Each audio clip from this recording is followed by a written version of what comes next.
Welcome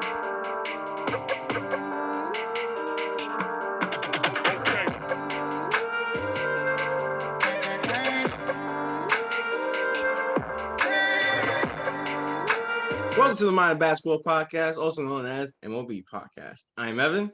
And I'm Ja. And this is our basketball podcast where we recap, break down, and analyze players and teams from the previous games from the previous day.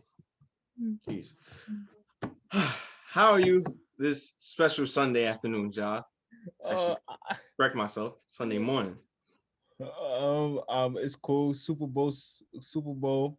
Like you know the vibes.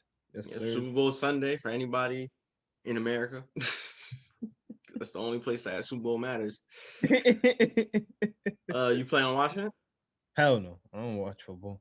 Well. Okay, look, I'm not a fan. Well, I am a fan of. You're football. watching it. I'm a fan. I'm watching it. Yeah. You're gonna have it on the TV. Yeah, I'm gonna have it on TV. Yeah, I'm gonna have it now. I need to stop shipping code and shit. Just to be honest. Yeah, we know. Come on now, everybody watch Super Bowl. If you don't like football, you watch Super Bowl. It's just, I don't know. It's tradition over here. Yeah, it's just tradition. Yep, you're not lying. So, Super Bowl Sunday. Hope everyone's enjoying it so far. Hope everyone will enjoy it later on. But we're not here to talk about football. We're here to talk about basketball. And there was a lot of action in terms of basketball around the association from last night. So let's go into it. Let's get into it. First, starting off with the possibly game of the night, featuring Steph Curry and Luka Doncic, the Dallas Mavericks and the Golden State Warriors. Mavericks trying to bounce back from that embarrassing blowout loss to the Warriors on Thursday night. And well, they did. They did in a offensive way, because this was an offensive explosion, not just by them, but by the Warriors as well. No defense being played, or what can you expect? The Warriors are down players, and the Mavericks don't play defense anyway. So this is what you got. And instead of Oubre having the night for the Warriors, it was, of course, the two-time MVP, unanimous NBA champion, greatest shooter of all time, Steph Curry, showing up, dropping 57 on the Mavericks. 57. 30 in the first half. 7 3-pointers in the first half. Finished with what? 11 3-pointers in the game? Yep. 10. I think it was 10 or 11. Yes, it was 11 3-pointers in the game. Just an amazing explosion by Curry. He scored 62 early in the season. Now he dropped 57. Now he just passed Van Vliet for the second highest point total in the season. The first is him, and the second is him. Yeah.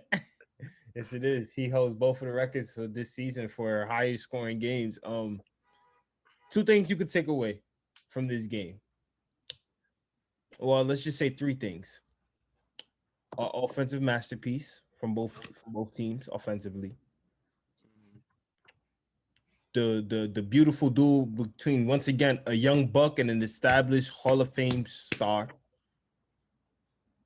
And three, no defense.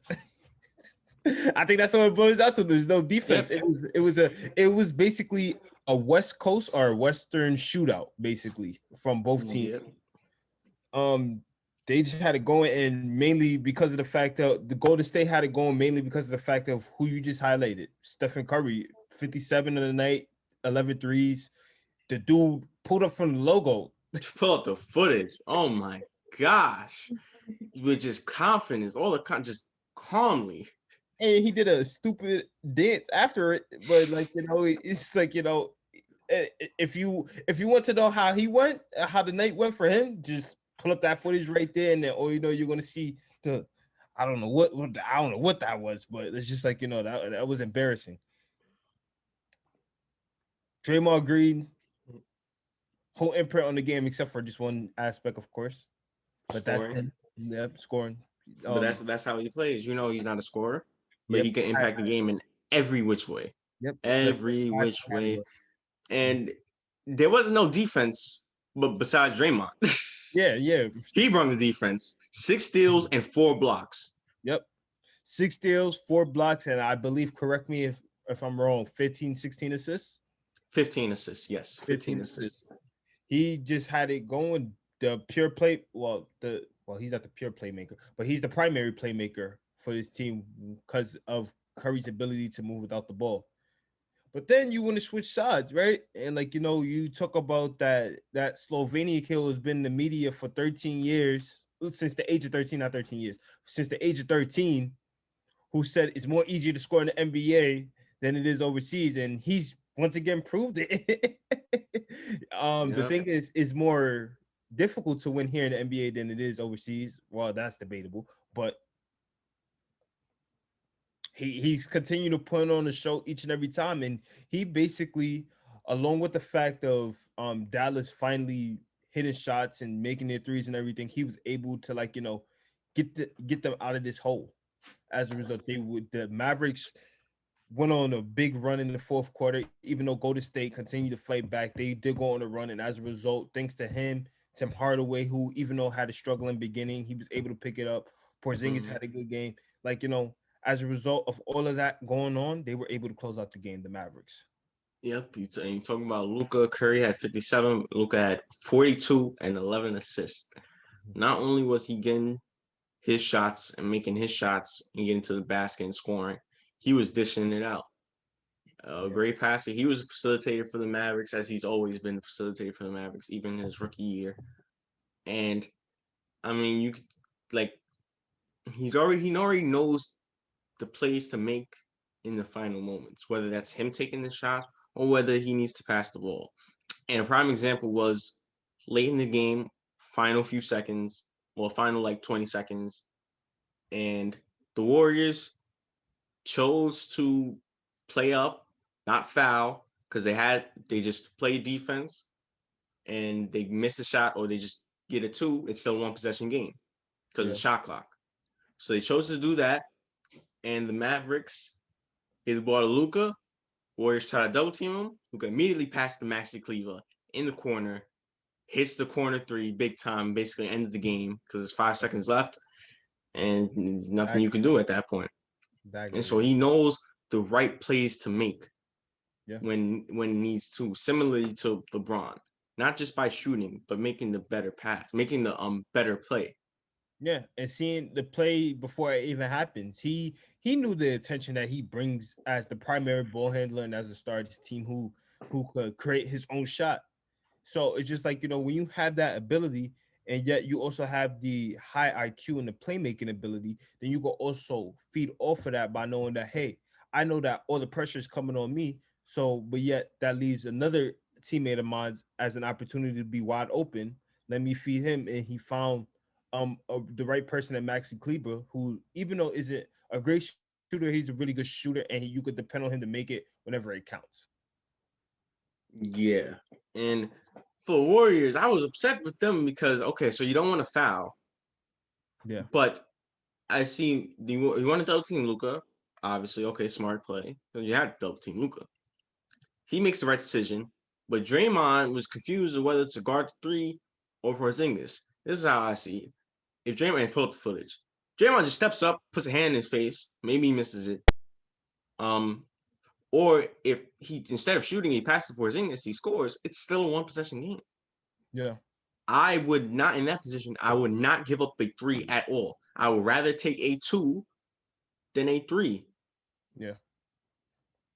So I didn't. If you was going for that and you don't want to foul, okay, but you cannot give up 3 because the 3 ends the game, and that's what happened. Yeah. But yeah, an amazing performance by Curry and Luka, 2 stars of the league, 2 superstars of the league. Yeah. And 57, but in a loss is still crazy to me.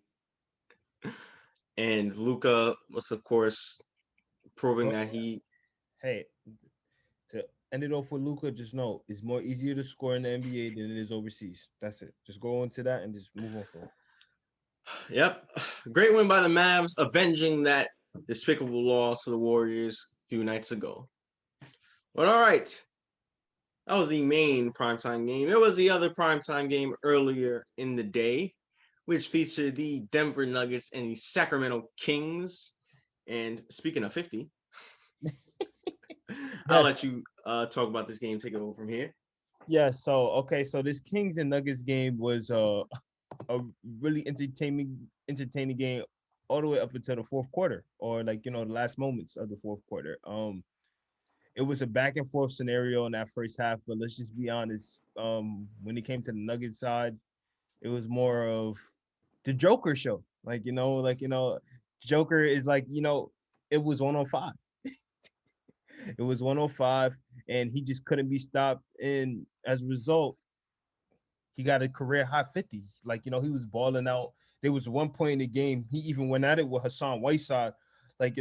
He scored on Hassan Whiteside, and then, Whiteside scores on him, and Whiteside tries to, okay, even though this wasn't counted as an official block because it happened after a whistle, Whiteside tried to do some kind of, you try to ignite something in your team. Yes. He basically did something like that by blocking the shot after Jokic put it up or whatsoever.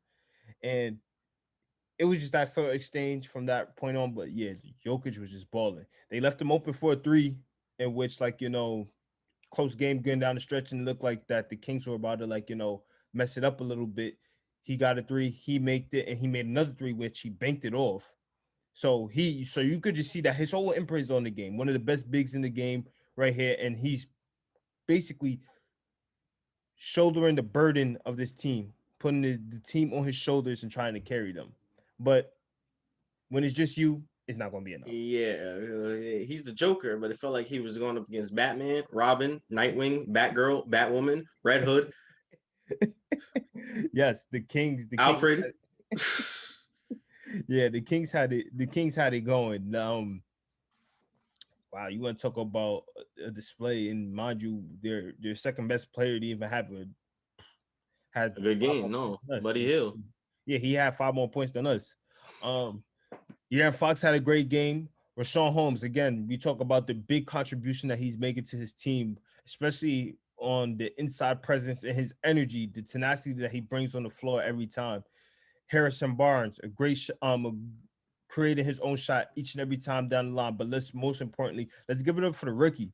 He was the closer in this game. He was balling this whole game, hitting shots, making the right plays, making the right decisions, getting into the paint. But once again, mainly he was their closer down the stretch. When you think of the Kings closer, you look at De'Aaron Fox. But surprisingly, De'Aaron Fox started off the fourth quarter on the bench. And as a result, the rookie basically took the keys to the car and turned it on and drove them through, right through to all the way to the finish line. And you could see he was doing everything that he needed to possibly do in order to close out this game. So good job by Halliburton. Yeah, a great job by Halliburton and a great win by this Kings team. The Nuggets, I mean,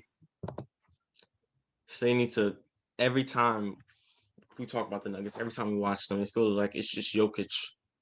Yeah. It's Jokic, sometimes Murray, and just Jokic. Yeah. Murray didn't play in last night's game, if anybody's wondering.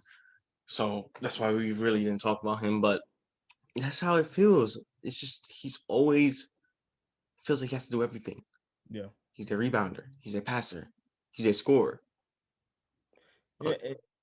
Yeah, and again, you say that I feel like I thought that Jamori, okay, I always said it right. Jokic would be their best player, but yet Murray's their closer or their clutch player or the player that when it comes down to the line, you feel like could rate his shot out of everybody on this team the best way to get you a bucket. He's just been, I think, ever since the bubble, I think it probably got to his head. No disrespect, because he just been up and down in terms of his consistency with scoring the rock. Mm.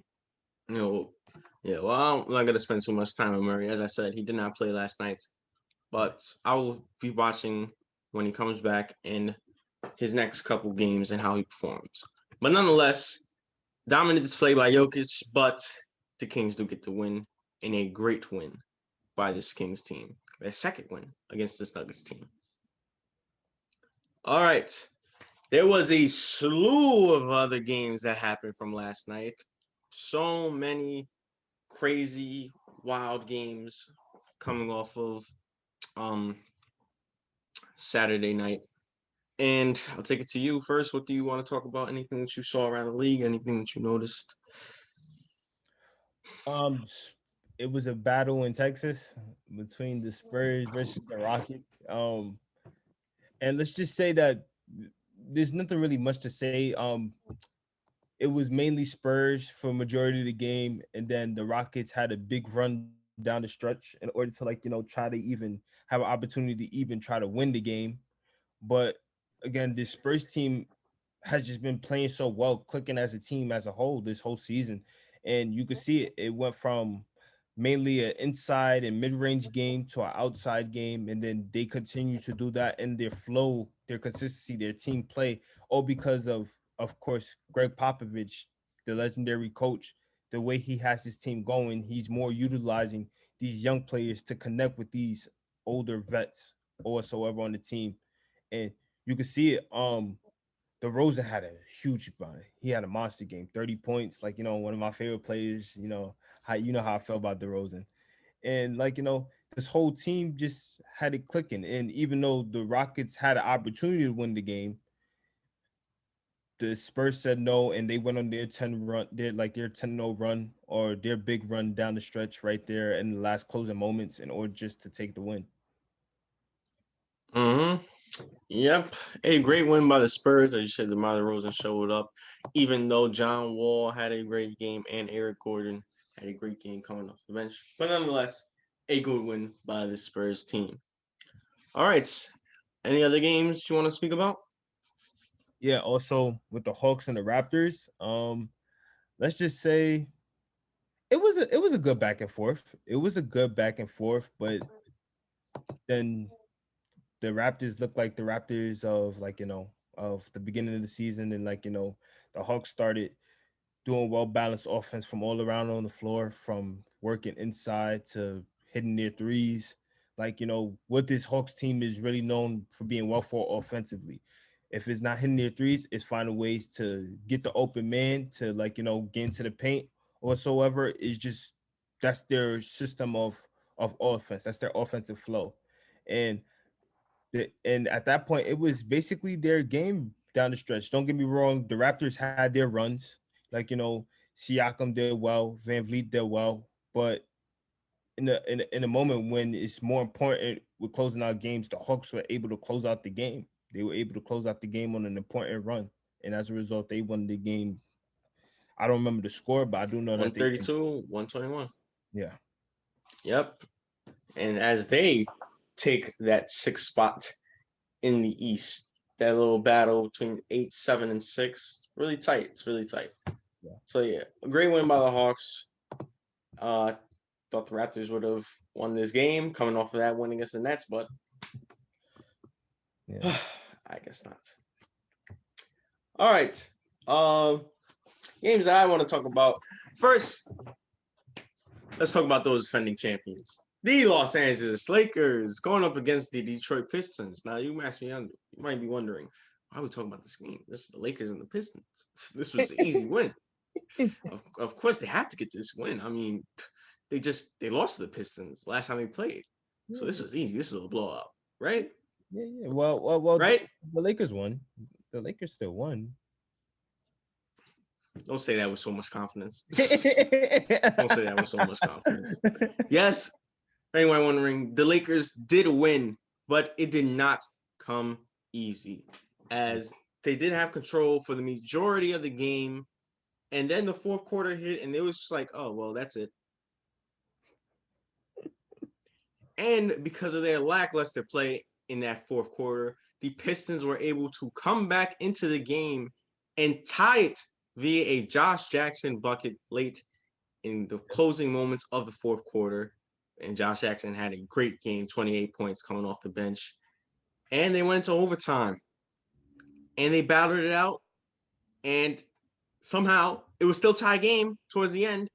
And the Pistons had a chance to win the game, but Jeremy Grant missed the game winner. So now we go into double overtime. And that's when Lakers said, okay, that's enough. We got to end this game. They had a good run. Schroeder with a corner three. AD getting buckets and LeBron closing it out.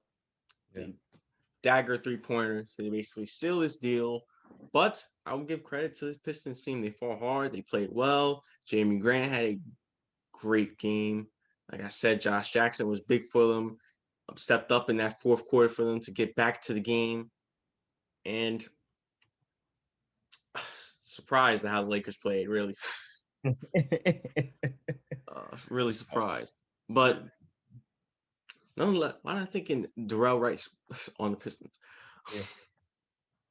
Oh yeah, I know you're talking about his brother, Dorian. Wait, Yeah. Delon. the, But the younger Ray brother. The younger Ray. That's it. Oh man. But great win by the Lakers, nonetheless. Actually, no, not a great win. They won. Nonetheless. A great effort by the Pistons. Yeah. All right. The other game that I want to talk about, of course, is the Knicks game. Happened at 1 o'clock earlier in the day, facing up against the Portland Trailblazers. Damian Lillard did play, hobbling on one leg, but he did play.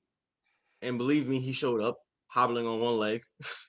He looked like he was hurt throughout the game, but he toughed it out, and he played well. He was really torching the Knicks.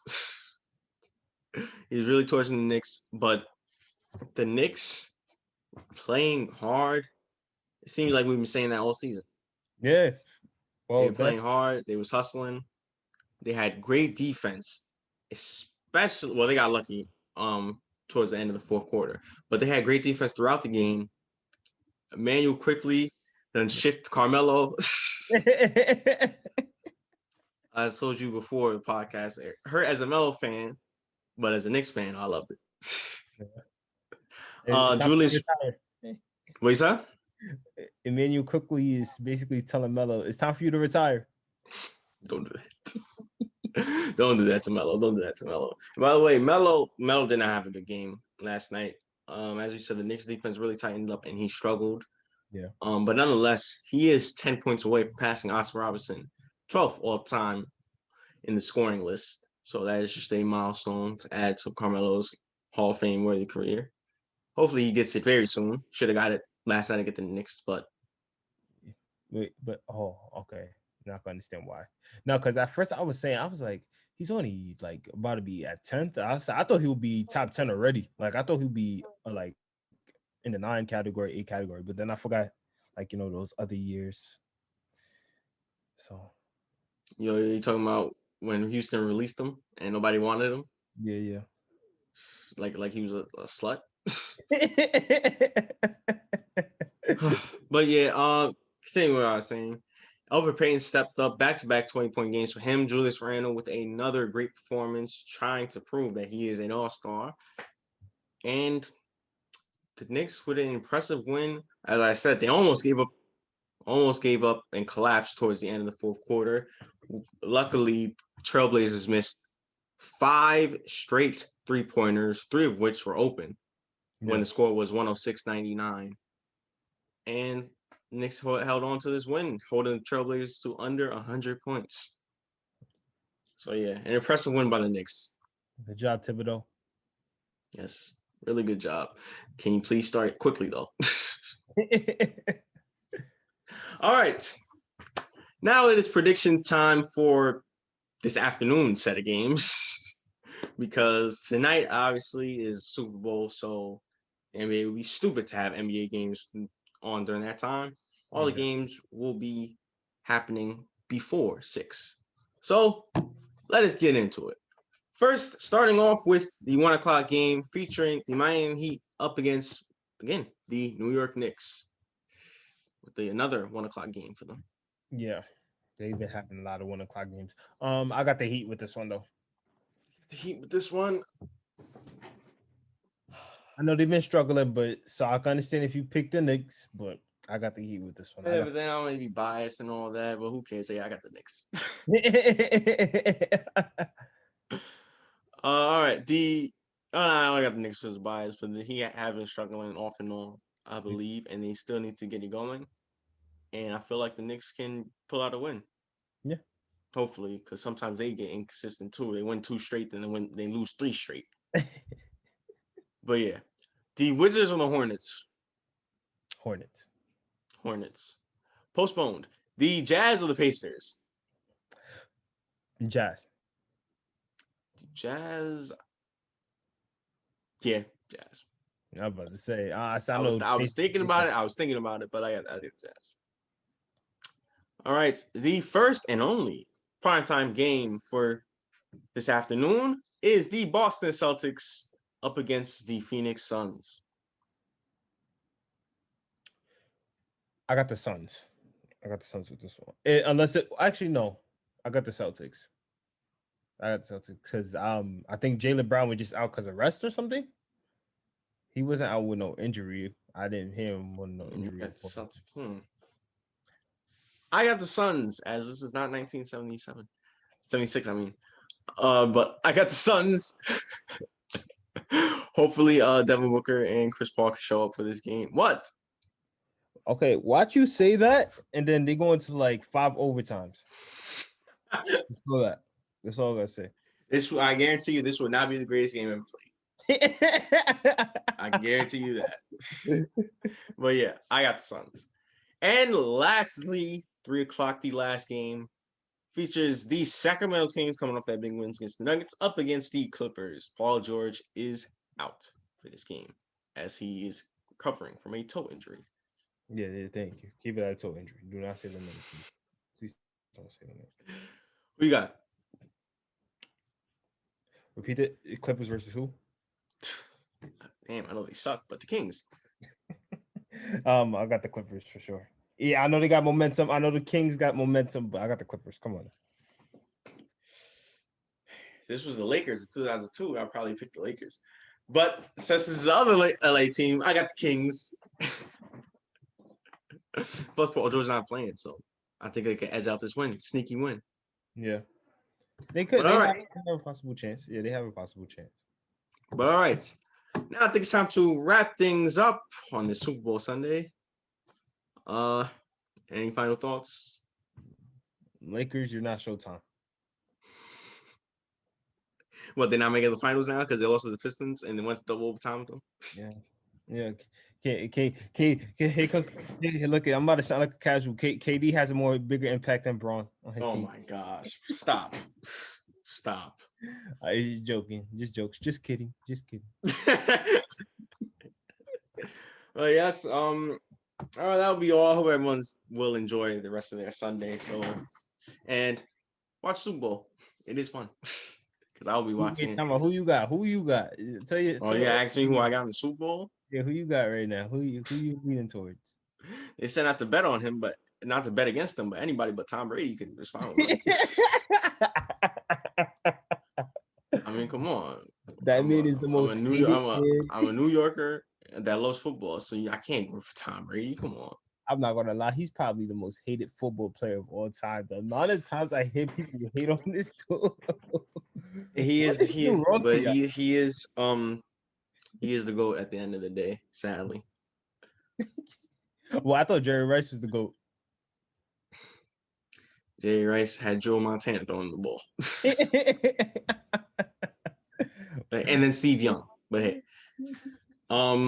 Yeah, I got the Chiefs. Who you got? Even though I don't study football much, I got the Chiefs also. I really like that team. I feel like they're more diverse. All right. Let's go Chiefs. But knowing me, every time I bet against Tom Brady, he always wins. Except when he faced the Giants. And with that being said, thank you guys for watching today's pod. Make sure to tune into tomorrow's podcast. Make sure you like, share, and subscribe. Also follow IG down in the description below. And once again, I'm Evan. I'm Ja. And this was the Mind of Basketball Podcast.